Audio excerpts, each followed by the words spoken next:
श्री स्वामी समर्थ. जय जय स्वामी समर्थ. स्वामींचं नाव घेऊन मी या व्हिडिओला सुरुवात करते.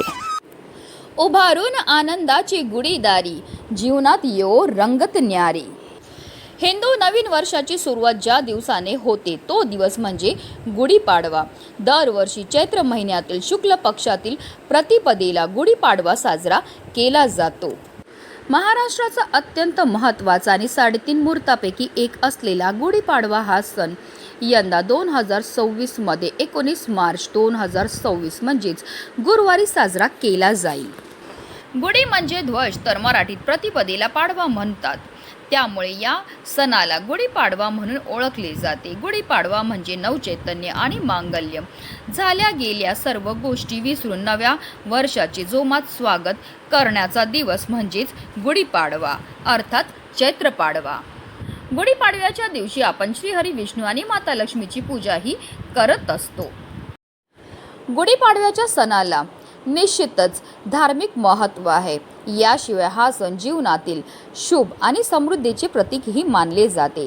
गुढीपाडव्याच्या दिवशी घरोघरी गुढी उभारली जाते, ते समृद्धीचे प्रतीक आहे. गुढीपाडव्यापासून चैत्र नवरात्रीला सुरुवात होते. ब्रह्मदेवाने गुढीपाडव्याला विश्वाची निर्मिती केली असे पौराणिक कथेत सांगितले आहे. त्यामुळे या दिवशी ब्रह्मदेवाच्या पूजेलाही विशेष महत्त्व मानले जाते. गुढीपाडवा हा 3.5 मुहूर्तापैकी असल्याने या दिवशी जरी शुभ मुहूर्तावर पूजा करता आली नाही तरी तुम्ही संपूर्ण दिवसात कधीही पूजाही करू शकता. याच दिवशी चैत्र नवरात्रीमध्ये देवी दुर्गा मातेच्या 9 रूपांची पूजाही केली जाते. तसेच त्यांच्यासाठी उपवास आणि व्रत केले जाते.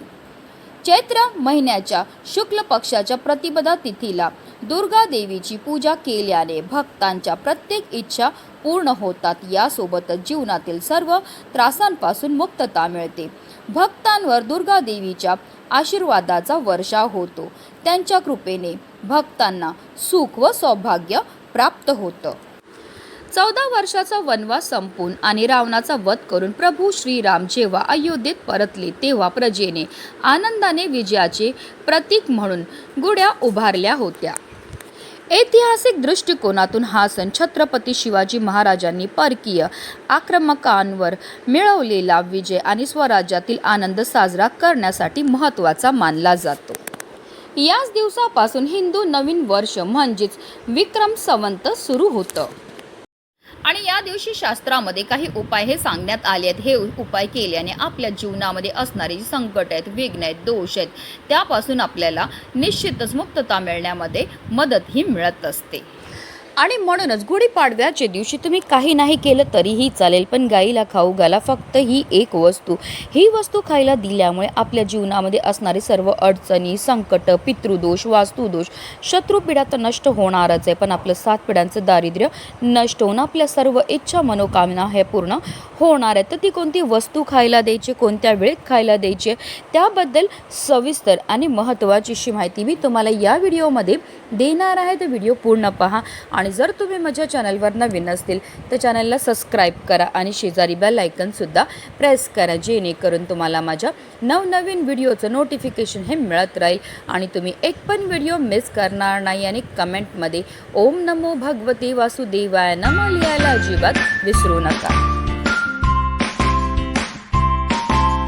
गुढीपाडव्याच्या दिवशी सर्वप्रथम ब्रह्ममुहूर्तावर उठून स्नान करावे. यानंतर संपूर्ण घर स्वच्छ करावे. त्यानंतर घराच्या मुख्य प्रवेशद्वारावर आंब्याच्या पानाची तोरणं लावावी, रांगोळी काढावी. त्यानंतर घराच्या काही भागात गुढी उभारावी. गुढीपाडव्याच्या दिवशी ब्रह्माजींची संपूर्ण कुटुंबासह विधीनुसार पूजा करावी. देवी मातेची पूजा करावी.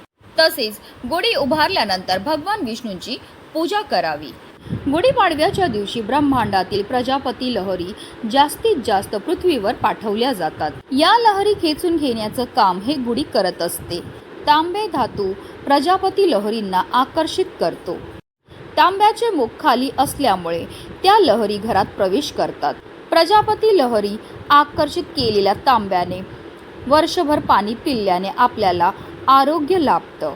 अगदी तुमच्यापासून माझ्यापर्यंत प्रत्येक जण खूप मेहनत करतो, खूप कष्ट करतो, जेणेकरून आपल्या आयुष्यामध्ये सुख समृद्धी नांदेल. पण बऱ्याचदा काय होतं ना, आपल्या घरामध्ये काही दोष असतात किंवा आपल्यामध्ये काही दोष असतात, त्यामुळे सुद्धा आपल्या जीवनामध्ये अनेक प्रकारच्या समस्यांना आपल्याला सामोरं हे जावं लागतं. आपण मेहनत तर करतो, कष्ट तर करतो, पण आपल्या कष्टाला आपल्या नशिबाची साथ ही मिळत नाही. आपल्या घरी पैसा तर येतो, पण आलेला पैसा टिकून राहत नाही आणि म्हणूनच आपल्याला हा उपाय करायचा आहे. हा उपाय केल्यामुळे आपल्या कष्टाला आपल्या नशिबाची साथ मिळेल, त्याचबरोबर जी अप्राप्त लक्ष्मी आहे ती आपल्याला प्राप्त होईल. आता हा उपाय आपल्याला कधी करायचा, तर हा उपाय आपण दिवसभरामध्ये गुढीपाडव्याच्या दिवशी कधीही करू शकता. हिंदू धर्मामध्ये गाय, गंगा आणि गायत्रीला अनन्यसाधारण असं महत्त्व आहे. गायीचा जन्म हा समुद्र मंथनातून कामधेनू गायीच्या रूपामध्ये झाला होता. त्याचबरोबर माता लक्ष्मीचा जन्म सुद्धा समुद्र मंथनातूनच झाला होता. म्हणूनच गायीला माता लक्ष्मीचं स्वरूप सुद्धा म्हटलं जातं. गायीच्या शरीरामध्ये 33 कोटी देवी देवतांचा निवास असतो. गाय 11 रुद्रांची आई आहे, 8 वसूंची कन्या आहे, 12 आदित्यांची बहीण आहे आणि अमृतरूपी दूध देणारी आहे. आणि जो भक्त गायीची सेवा करतो त्याच्या सर्व मनोकामना पूर्ण होतात आणि त्याला मृत्यू पश्चात स्वर्गाची प्राप्ती सुद्धा होत असते. साक्षात श्रीहरी विष्णूंनी सुद्धा आपल्या कृष्ण अवतारामध्ये गोसेवा केली होती आणि म्हणूनच त्यांना गोपाळ हे नाव सुद्धा मिळालं होतं. आणि म्हणूनच आपल्याला सुद्धा आवर्जून गुढीपाडव्याच्या दिवशी गोमातेची सेवा ही करायचे. तर आपल्याला काय करायचं, गुढीपाडव्याच्या दिवशी प्रत्येकाच्या घरोघरी पुरणपोळी ही बनणार आहे. तर सगळ्यात पहिली बनवणारी जी पुरणपोळी आहे ती आपल्याला गाई करता बनवायची. आता काही कारणास्तव तुम्हाला पुरणपोळी बनवणं शक्य नसेल तर तुम्ही एक ताजी चपाती बनवा. कणिक मळताना त्यामध्ये थोडीशी हळद घालायची आहे आणि एक छानशी आपल्याला चपातीही तयार करून घ्यायची. त्या चपातीवर आपल्याला थोडंसं तूप लावायचं आहे. तसेच आपल्याला एक गुळाचा खडा ठेवायची आहे. तर तुम्ही पुरणपोळी बनवू शकतात किंवा अशी ही गोड पोळी जी आहे ती तयार करून आपल्याला गाईजवळ घेऊन जायचं. आता गाय जर तुमच्या घरी असेल तर घरच्या घरी तुम्ही ही गोसेवा जी आहे ती करू शकतात किंवा एखाद्या गोठ्यात जाऊ शकतात, गोशालेमध्ये जाऊ शकतात किंवा वाटेत कुठेही तुम्हाला गाय ही भेटणार आहे. गायीजवळ गेल्यावर सर्वप्रथम आपल्याला तिच्या दोन्ही पायावर पाणी हे अर्पण करून घ्यायचं आहे. तिची आरती करून घ्यायची, तिला हळद कुंकू अक्षदा अर्पण करून घ्यायचे. आणि त्यानंतर आपल्या हातामध्ये आपल्याला ही पुरणपोळी जी आहे ती घ्यायची आणि आपल्या हातामधनं तिला खायला द्यायची. कारण असं म्हटलं जातं जेव्हा गाय आपल्या हातातनं ही पोळी खाते आणि तिची जीभ आपल्या हाताला लागते त्यामुळे आपल्या जीवनामध्ये असणारे जे दोष आहे, दारिद्र्य ते दूर होण्यामध्ये मदत ही मिळत असते. त्यानंतर आपल्याला आवर्जून तिला थोडंसं पाणी हे प्यायला द्यायचं. त्यानंतर आपल्याला गायीभोवती 11 प्रदक्षिणा ह्या करायच्या. प्रदक्षिणा करताना निरंतर आपल्याला ओम नमो भगवते वासुदेवाय नमः या मंत्राचा जप हा करायचा. 11 प्रदक्षिणा करून झाल्यानंतर आपल्याला गायीच्या पायाखालची थोडीशी माती उचलायची आणि तिने आपल्या कपाळावर टिळा हा लावायचा. कारण जो मनुष्य गायीला हाताचा स्पर्श करून प्रदक्षिणा करतो तसेच तिच्या चरणाखालील धूळ मस्तकी लावतो त्याला पृथ्वी प्रदक्षिणेचे व सर्व तीर्थांमध्ये स्नान केल्याचे पुण्य हे प्राप्त होत असतं. त्यानंतर जर गाय स्पर्श करून देत असेल तर आवर्जून तिच्या पाठीवर आपल्याला हात फिरवायचा आणि आपल्या मनातली इच्छा ही बोलायची. अतिशय उच्च कोटीची ही सेवा केल्यामुळे आपल्या जीवनामध्ये असणारा प्रखरातला प्रखर पितृदोष, ग्रह दोष, शत्रुपीडा तर नष्ट होतेच होते, पण आपलं 7 पिढ्यांचं दारिद्र्य नष्ट होऊन आपली कितीही कठीणातील कठीण इच्छा ही साक्षात श्रीहरी विष्णू आणि माता लक्ष्मी पूर्ण करतील. म्हणूनच व्हिडिओ जास्तीत जास्त लोकांपर्यंत शेअर करा जेणेकरून प्रत्येकाच्या आयुष्याचं कल्याण हो हीच मनामध्ये इच्छा. श्री स्वामी समर्थ. जय जय स्वामी समर्थ.